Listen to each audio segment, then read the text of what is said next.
Hey guys, welcome back to creator search. मैं हूँ आपकी दोस्त नेहा सिंह, हाजिर हो चुकी हूँ आज की वीडियो लेकर के।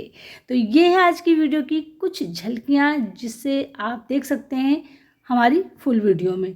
तो अगर आपको ये वीडियो अच्छी लगती है और आपके लिए ये टिप्स यूज़फुल लगती हैं तो चैनल को सब्सक्राइब कर लीजिएगा और बेल आइकन प्रेस कर लीजिएगा और वीडियो को लाइक और शेयर करना तो बिल्कुल मत भूलिएगा।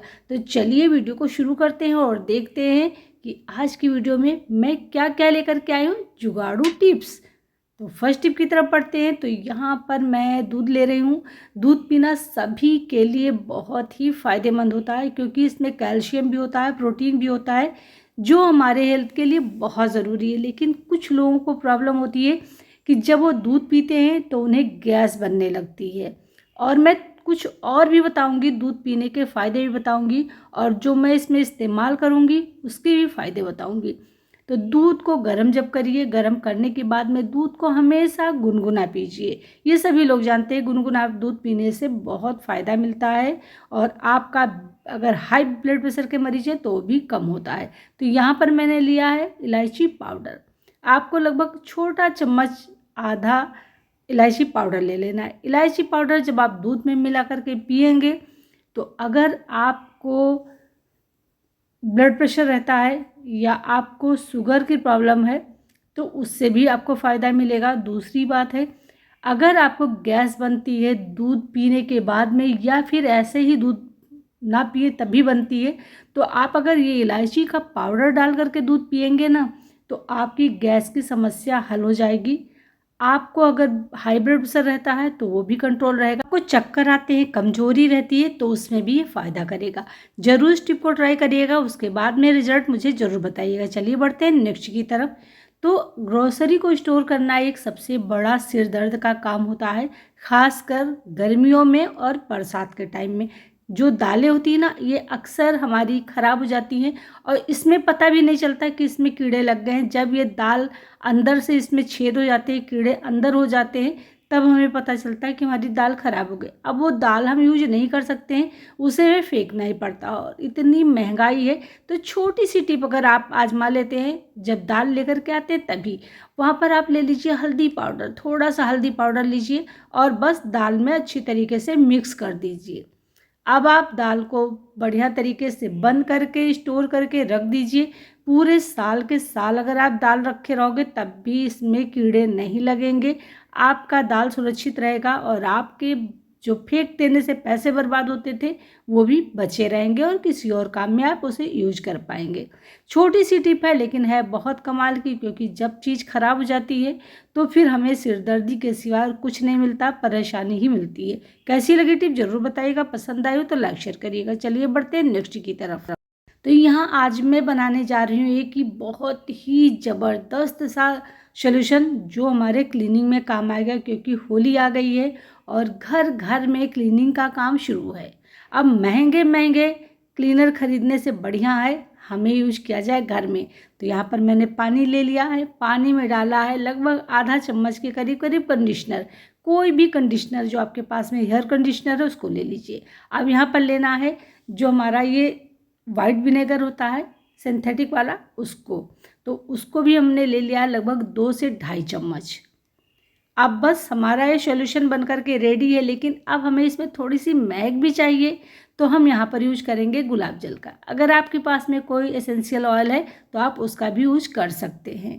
अब ये सारी चीज़ें मिक्स हो गई हैं, चलिए इसको मिलाते हैं और मिलाने के बाद में इसको हम एक बॉटल में भरते हैं। उसके बाद में हम क्लीन करके दिखाएंगे कुछ भी जो चीज़ आप क्लीन करना चाहें, दरवाजे, खिड़कियाँ, बेड या जो भी आपके घर में फर्नीचर हो, चाहे वो ग्लास हो, चाहे वो लकड़ी के हो या आपके पास में स्टील के हों, किसी भी चीज़ के आप इससे क्लीन कर सकते हो।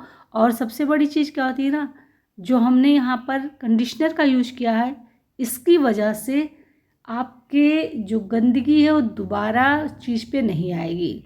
जैसे देखिए मैंने इसमें डाल दिया है, अब हम चलेंगे इसको मिक्स करेंगे, क्योंकि कंडीशनर अभी मिक्स नहीं हुआ था तो अच्छी तरीके से शेक करेंगे। शेक करने से कंडीशनर इसमें मिक्स हो जाएगा। चलिए आपको दिखाते हैं, जैसे कि आप यहाँ देख सकते हैं यहाँ पे धूल मिट्टी बहुत ज़्यादा है। तो चलिए बस ऐसे थोड़ा सा रब करिए, स्प्रे करिए और साफ़ कर दीजिए। आप देखोगे इस पे कम से कम 2 दिन तो धूल मिट्टी नहीं आएगी।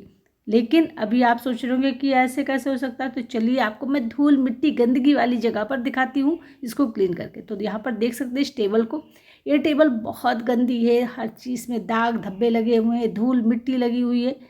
अब इसको हम अगर क्लीन करते हैं तो हम पानी से धोएंगे, लेकिन मैं इसमें सिर्फ थोड़ी सी स्प्रे करूँगी और उसके बाद में क्लीन कर दूँगी। फिर हम इसमें निश्चिंत रहेंगे 5-6 दिन। इसमें धूल जिस तरीके से चिपकी हुई है बिल्कुल नहीं चिपकेगी। बस हमें हल्का सा कोई कपड़ा मारना होगा, सारा का सारा साफ़ हो जाएगा। तो यहाँ पर देखिए मैंने स्प्रे कर दिया है। बस इतना सारा काम मुझे करना था, हो गया। चलिए अब इसको हम किसी भी कॉटन के कपड़े से क्लीन कर देते हैं। तो मैं यहाँ पे वाइप करने के लिए रखती हूँ जो पुराने हमारे कॉटन के पिलो कवर होते हैं ना, उनको। तो बस मैंने एक पिलो कवर उठाया और देखिए यहाँ पर मैंने इसको पोंछ दिया। बहुत ही अच्छी तरीके से क्लीनिंग होती है। और जब आप घर में हर चीज़ को पोंछ देते हैं ना, तो एक भीनी भीनी सी गुलाब की खुशबू आपके पूरे घर में आती रहती है। और देखिए शीशे की तरह चमक रहा है। देखिए हमने यहाँ पे कुछ भी नहीं किया, छोटी सी एक सॉल्यूशन बनाया, उसका इस्तेमाल किया। उम्मीद करती हूँ आपको ज़रूर पसंद आया होगा। पसंद आया हो तो लाइक शेयर करिएगा। और अगर आपको कोई डाउट है तो आप मुझसे कमेंट सेक्शन में पूछ सकते हैं, तो ज़रूर मैं उसका आंसर भी दूंगी।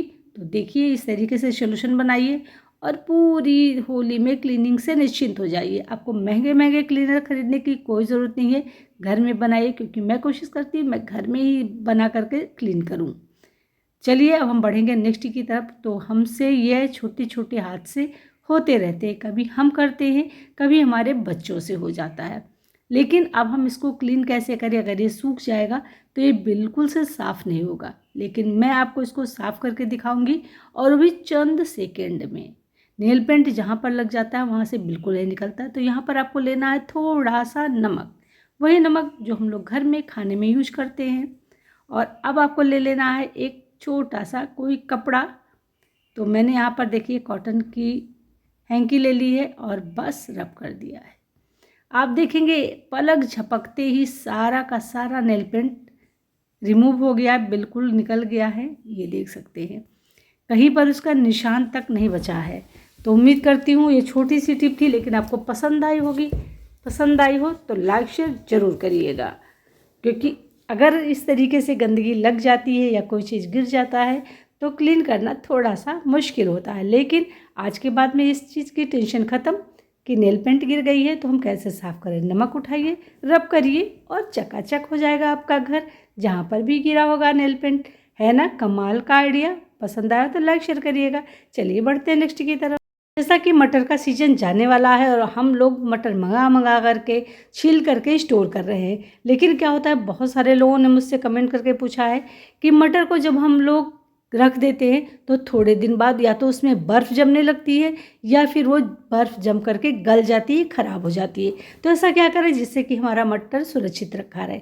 तो देखिए पहले मैंने मटर को छीला, उसमें थोड़ा सा हल्दी डाल दिया, लगभग आधा चम्मच या 1 चम्मच के करीब। मतलब जिस क्वांटिटी में मटर हो ना उस क्वांटिटी में आपको ले लेना है। अगर आपने 5 किलो मटर लिया है तो आपका कम से कम 2 से 2.5 चम्मच ले लेना है हल्दी को। अब हमें लेना है थोड़ा सा विनेगर। देखिए मैंने बस हाथ में लेना है कुछ ड्रॉप्स, बस इतना सा। अब इसको डालना है और उसके बाद में मटर में इस तरीके से रब कर देना है, जिससे एक कोटिंग सी चढ़ जाएगी हल्दी और विनेगर की। अब इससे हमारे 2 फ़ायदे होंगे कि हमारा जो मटर है पूरे साल के साल स्टोर करेंगे तब भी ख़राब नहीं होगा। दूसरे, इसमें बर्फ़ नहीं जमेगी। आप इसको ज़रूर ट्राई करके देखिएगा। ये मेरा आजमाया हुआ नुस्खा है और बहुत ही कमाल का है। बिल्कुल से ऐसे लगेगा जैसे आपने अभी अभी ताज़ी मटर छील करके यूज किया है। अब हमें लेना है यहाँ पर कोई भी बॉटल। तो मैंने यहाँ पर जो पानी की बॉटल होती है उसी को ले लिया है और इसमें भर करके उसके बाद में आराम से फ्रीजर में स्टोर करके रख दूँगी। और जब मुझे नीड होगी बनाने की तो मैं आसानी से इसको यूज कर पाऊँगी, बिना मेहनत के, बिना बर्फ़ जमे, बिना किसी नुकसान के। कैसी लगी मेरी टिप मुझे कमेंट करके ज़रूर बताइएगा। और पसंद आई हो तो लाइक शेयर भी ज़रूर करिएगा। क्योंकि जब हमारी कोई चीज़ ख़राब हो जाती है तो हमें बहुत बुरा लगता है। तो आज के बाद में इस बात की टेंशन आप मत करिएगा कि आपने जो मटर फ्रीज़र में रखा हुआ है उसमें बर्फ़ जम जाएगी या वो पानी बन जाएगा, मतलब गल कर ख़राब हो जाएगा। तो बस इस तरीके से स्टोर करिए। अब हाथ में हल्दी लगी है तो इसको धुलना भी है, तो लेकिन धुलेंगे बाद में, पहले सारी मटर को हम स्टोर करके रख देंगे। तो बस इस तरीके से रखिए। कैसी लगी ज़रूर बताइएगा, पसंद आया तो लाइक शेयर भी ज़रूर करिए। चलिए फ्रेंड, अब बढ़ते हैं नेक्स्ट टिप की तरफ। तो ये है चाय की पत्ती। चाय बनाते हैं उसके बाद हम लोग चाय की पत्ती को फेंक देते हैं, लेकिन मैं क्या करती हूँ, उन्हें धुल लेती हूँ, धुल करके इस तरीके से सुखा करके रख देती हूँ। ये क्लीनिंग में बहुत हमारी हेल्प करते हैं और कैसे भी दाग धब्बे लगे हुए हों, चाहे वो फर्श पे हो या किसी चीज़ पे हो, बहुत ही आसानी से क्लीन हो जाता है।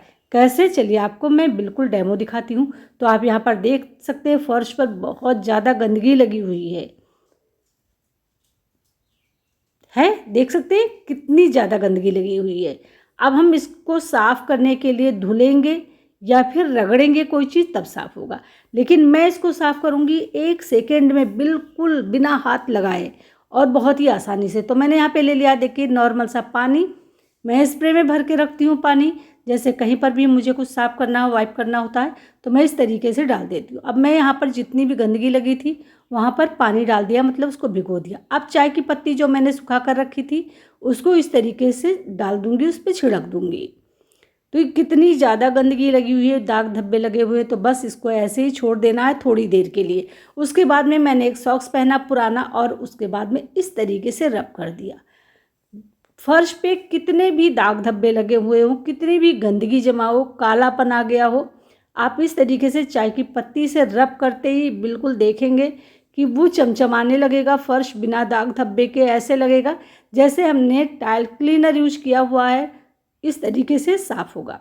ये देखिए आपके सामने मैं देखिए रिजल्ट दिखा रही हूँ, ऐसा नहीं है कि मैंने कुछ और दिखाया, कुछ और बताया। सामने आपके साफ़ कर रही हूँ, जितने भी दाग धब्बे हैं कितनी बढ़िया तरीके से साफ़ हो गई। ये देखिए सारी चाय की पत्ती को मैंने अलग हटा दिया है। देखिए अब आप देख सकते हैं ये वही फर्श थी जो अभी थोड़ी देर पहले बहुत गंदी थी। अब चलिए इसको उठा लेते हैं। तो ऐसा नहीं कि हमने इसको एक बार यूज किया तो उसको फेंक देंगे, नहीं, इसको हम फिर से यूज कर सकते हैं। इसको आप धुल लीजिए और धुल करके आप फिर से इसको सुखा करके रख लीजिए। तो देखिए मैंने सॉक्स इसीलिए पहना था कि मैंने इसको साफ़ भी कर लिया और बिना कुछ यूज किए, बिना कोई चीज़ हाथ लगाए, हमने यहाँ पर सारा का सारा चाय की पत्ती भी उठा ली। तो बहुत ही कमाल की टिप है। आप लोगों को हो सकता है समझ में ना आए, लेकिन आप जब इसको ट्राई करेंगे, जब भी आप गंदगी साफ़ करेंगे तो आपको समझ में आएगा कि वाकई में बहुत ही कमाल का क्लीनर है। तो मैं तो इसी तरीके से, अगर टाइल पे मेरे कुछ भी गंदगी गिर जाती है फर्श पे, तो मैं इस तरीके से क्लीन कर लेती हूँ। अब क्या करना है, आपको सॉक्स को उतारना है और जब आप धुलाई करें कपड़ों की या किसी चीज़ को धुलने चले तो धुल लीजिए। अब आपके हाथ भी साफ़ है और आपका फर्श भी। उम्मीद करती हूँ आप ये टिप जो थी आपको बहुत पसंद आई होगी और आपके लिए भी काफ़ी यूजफुल होगी और टाइम सेविंग भी होगी। तो फ्रेंड चलिए वीडियो का मैं यहीं पेंट करने वाली हूँ। मिलूंगी नेक्स्ट वीडियो में नेक्स्ट टॉपिक के साथ में। आज की वीडियो में आपके लिए कौन सी टिप सबसे यूजफुल लगी मुझे कमेंट करके बताना बिल्कुल मत भूलिएगा। तो चलिए मिलते हैं कल, तब तक के लिए bye bye, take care, thanks for watching.